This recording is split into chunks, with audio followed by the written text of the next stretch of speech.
Next section up, we talked about the shuttle. Now the question is, how do we win a shuttle? Welcome to Peak Performance. Alright, Peak Performance. If you haven't read this scenario, we're not going to read the whole thing out. But it is a battle simulation. Nothing actually really gets destroyed. Whenever something would get destroyed, you just take it back and you redeploy it on your next turn in your starting zone. Every time a ship is destroyed, players will be awarded fleet points. Each time an opponent's ship would be destroyed, and a running tally will be kept during the battle. Victory for this battle happens only at time, and after that you calculate who did more points value worth of damage. Quick question. I haven't looked at the revised version yet. Mm-hmm. Do they still have the thing where you can't deploy close to an opponent's ship? Well, let's see. Place a critical token on the ship's card. Returning ships. When the ship returns to battle, it comes into play with its shields restored to a starting value -1 for each critical hit token on a ship card. Basically, however many times it's been destroyed. Not within range 1 of any other ship. So I had this crazy build for this, where basically what you did was you took 4 Borg scout cubes, right? Mm-hmm. And then you what you do is you destroy the enemy ships using those Romulan weapons that do like 6 dice of damage or whatever. The Romulan Quantum variant, disruptor banks. Mm-hmm. That sounds right. And what you do is then you blow up the enemy ships and then hightail it over to their deployment zone and space your ships such that they can't deploy. Let's see, because each ship can basically cover an area range 2 wide. On both sides, keep in mind. Range 1 wide on each side. Oh, I see what you're saying. Yeah. So basically range 2 wide because there is a little bit of vertical movement there. The board is range 9 wide. Are you counting the bases of the ships themselves?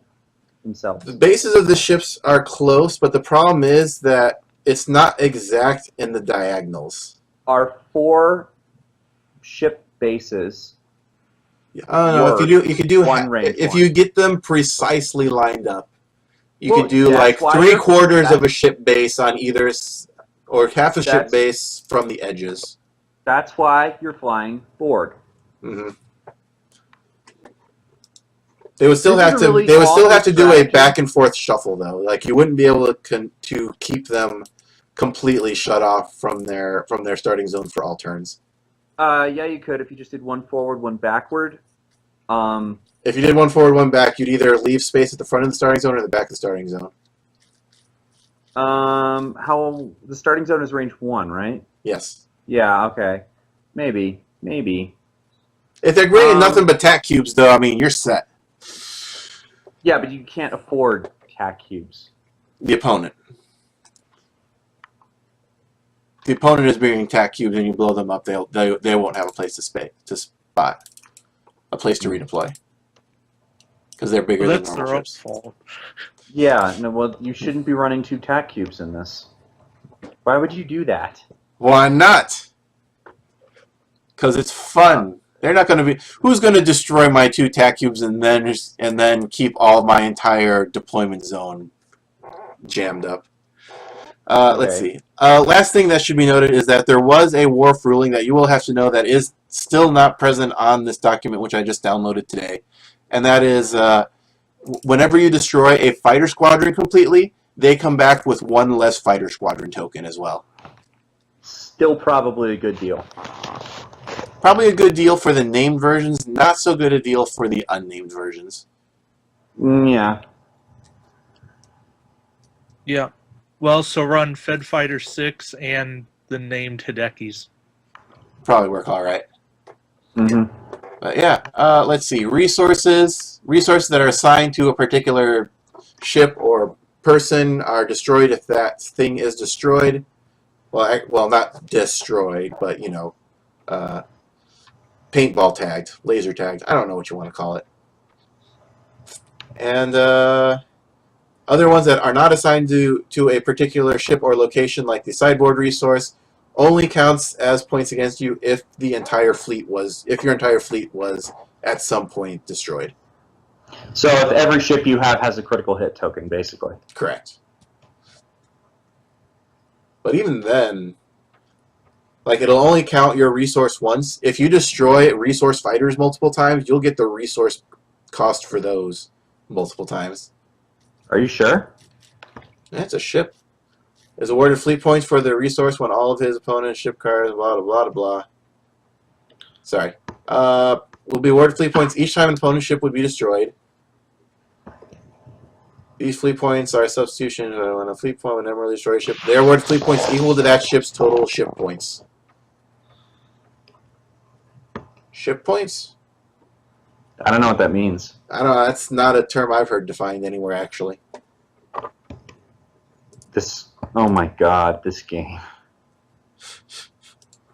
We're assuming that means that the ship points are the ship and all upgrades on it, but it could also easily be read to mean just the points of the base ship that got destroyed.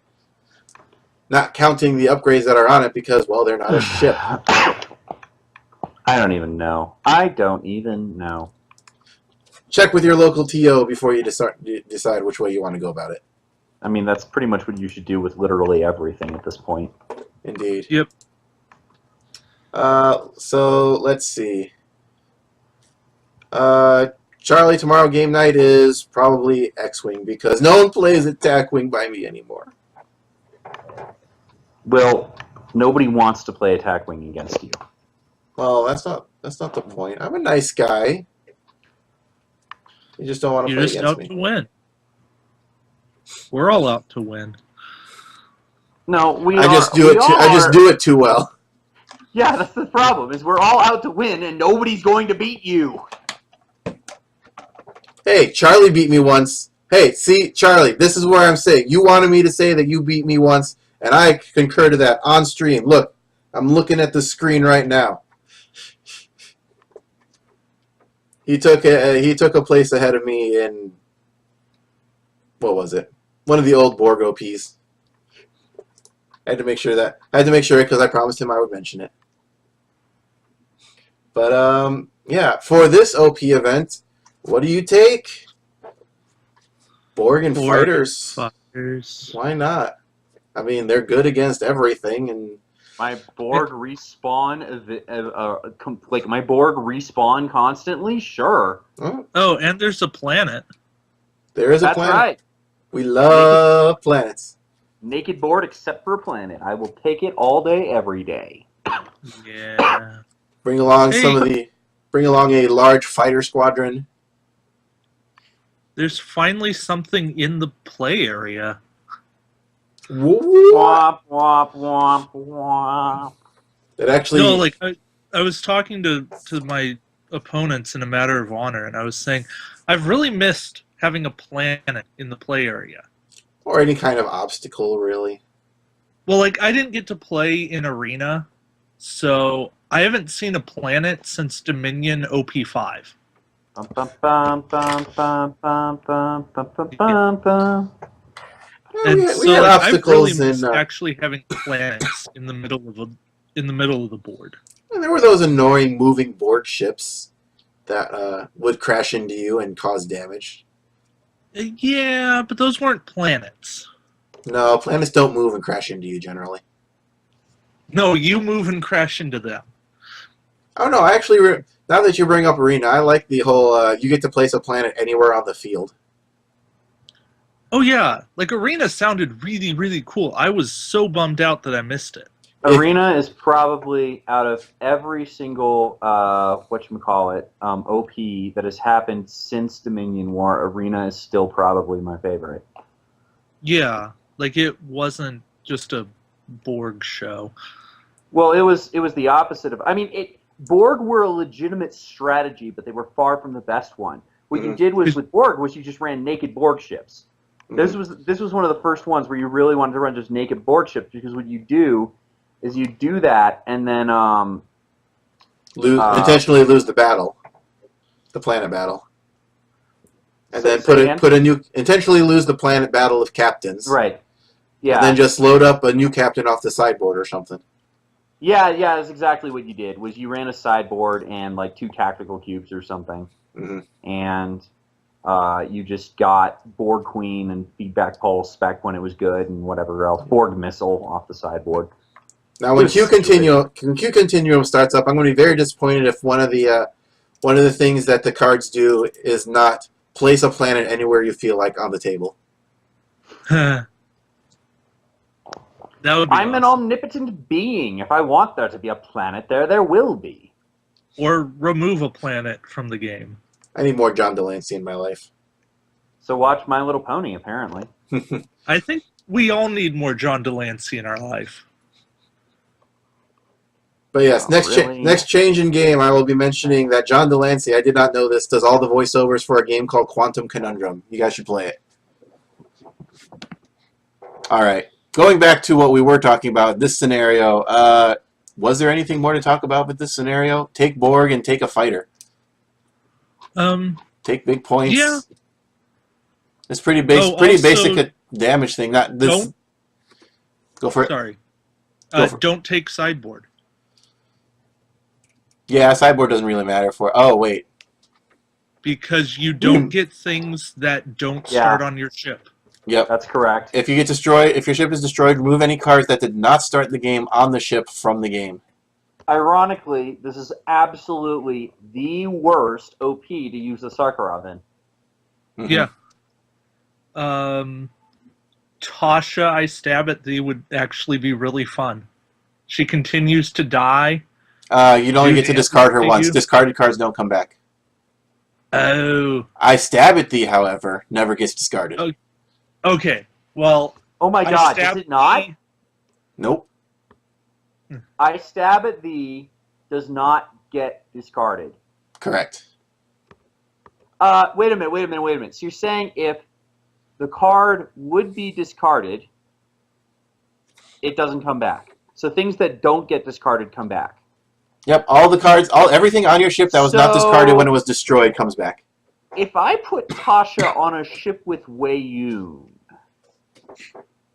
if she is still on the ship when it would be destroyed, she would come back with the ship. So if I took Tasha with Wei Yun, yes, that is a thing you could do. Oh my God, Will, I think it might be time for I Stab at Thee. I think this really might be the one. Do you have to discard ramming attack when you use it? I don't think so. That's a really good question. I don't know. Let me look that up. This might also be the time. Oh, should we talk about the Tholians? Yes, you do. The Tholian lawn darts? Oh, you discard ramming attack? Yeah, it's discard this card. Oh well, it was worth a shot. Why do I have But you do not have to discard suicide attack. Back to the Gem Hadar. Let's see. There's my Valjean. All the way back in Wave 8. Wait, was that not where ramming attack came from? Yeah, it is. No, there it came from, oh yeah. Discard this card. Yeah. Womp womp. What about the, okay, what about suicide attack and self-destruct? What about self-destruct? Borg self-destruct does not. Borg self-destruct does not. I think I just found a use for the oversized cube, you guys. Look, you're giving away my secret strategy already, Tucker. No, the problem with the oversized cube is they would score points for the oversized cube every time it died. Oh, that's... And that's a lot of points. That's not great. Not really. Don't do that. Well, don't do that. How about the tactical cube? Might work. But here's actually, let's actually talk about Tholians, because one thing that doesn't happen is you don't have tokens removed. Now, obviously this makes Cloak Minds good. Yes, we all understand this. Okay, let's talk about Tholians, because here's the thing. The major disadvantage of Tholians is they die a lot. Yes, and quickly. That is not a really bad disadvantage in this, and if you can cover the board with webs, it's going to get ugly. Every time your opponent moves, that's a 10 dice attack against them. Right, and keep in mind, guys, this is something Will and I figured out. Webs count as obstacles. What does that mean? That means that... If you go over them, you lose an action. Yeah. If you shoot through them, the defending person gets increased defense dice. It should be noted that Tholian ships specifically ignore them as obstacles, so they will get the attacking ships, if they're not Tholian, will grant defense dice. But if Tholians attack through them, the Tholians can shoot through them without penalty, and move through them without penalty, and lay them without penalty. Where is my Tholians? What wave was that? Now, don't you have to have a Tholian ship on the board in order for your webs to stay put? Yes. So the only thing you have to watch out for is that not every single one of your Tholian ships gets destroyed in the same turn. Right. That would be bad. If you Tholian swarm, then you're good to go. And by that, I don't mean 120 points of Tholians. Oh. To answer the question, how many ships are you realistically going to destroy in an hour? I mean, think about a normal hour game. You probably destroy a fleet. In this game, Maybe with two. respawning, you've got a shot to destroy more, because once your ships are on your opponent's side of the board, then their ships are there, so maybe they're attacking your ships, then your ships come back on your side, and then you're able to attack your opponent's ships that are on your side of the board. So I wouldn't estimate a whole lot. If you have overwhelming firepower against a not very defensive build, you could potentially probably destroy their fleet a full third time, is what I would estimate. Because the first time you destroy them, you're already halfway across the board. The second time, you'll destroy them on their side of the board. And the third time, you probably wipe each other out. At which point, you're on opposite sides of the board again and probably not touching each other by the time the hour's up. Yeah. So I'd say two, maybe 3 times. But, yeah. I'd say most fleet point scores for a round will probably be in the high hundreds, low 200s. It seems likely. Because you do get plus 5 points for every critical token you put on an opponent's ship, which is every time you destroy them. So every ship is worth 5 more points than what it actually has on it. Of course, fighters are going to slow down fleet totals too. A little bit. Yeah. If you go for the generic ones, they will probably die pretty darn quick. Yeah, because you would need back less token every time. So because you would basically need 4, 3, 2, 1, 10 attacks to reduce them to 1 shot, 1 full point kill. But in that span, you've also destroyed them. You've also completely destroyed them 4 times, which is already 100 points right there. Well, and haven't they said after you destroy them 4 times, they're just gone? Or do they keep get rid of coming that? back? I think it'll still keep the last token. Oh, okay. Rather than get completely rather than never come back. Okay. Oh yeah, that makes sense. Nothing dies. Mm-hmm. But at that point, it's very easy. 1 shot, 25 points. Or 20 points. Oh, yeah, 25. So don't do it. You can take your fighters, but don't take the generic ones. Because at least with the named ones, if you take 10 shots, you are still on your 3 token fighters instead of instant destruction fighters, and at that point you can just start running away with them. Yeah. It's like, let's not let you destroy these things anymore. Yeah, hide in the corner. We can do 1 come abouts all day. We'll do donuts in space. All right. So that is going to be Peak Performance. Hopefully I'll get a chance to play that sometime in the next month. Wait, It's May. is it May now? Yeah. Sounds like fun, though. Eventually I want to play this game that Korami's playing on the episode. Someone should make that into a Steam game of some sort. What? Strategema. Oh yeah, that one. All I know is that robots are really good at it, and it involves flashing squares. I don't know. I mean, it looks a lot like what the heck was that game called? Othello? No, there was a game where you had your character drew lines in a box, and you had to avoid your incomplete line. The Tron game. Yeah, something like that. It looks vaguely similar. Tron, and it was from the movie. Like, I don't know what it's actually called. Mm-hmm. It wasn't quite Tron. It wasn't Tron Light Cycles, but like it had the same. You left a line path, and if something hit it, you died. If you didn't already connect it to another line somewhere. Mm-hmm. There's also all good old Windows 3.1. It's like Jezball or Luxball or something. Anyway. On topic for part 3, we are moving on to top 5s. Today's top 5 is going to be top 5 tech upgrades. Gosh, I love tech upgrades. Do you love tech upgrades, guys?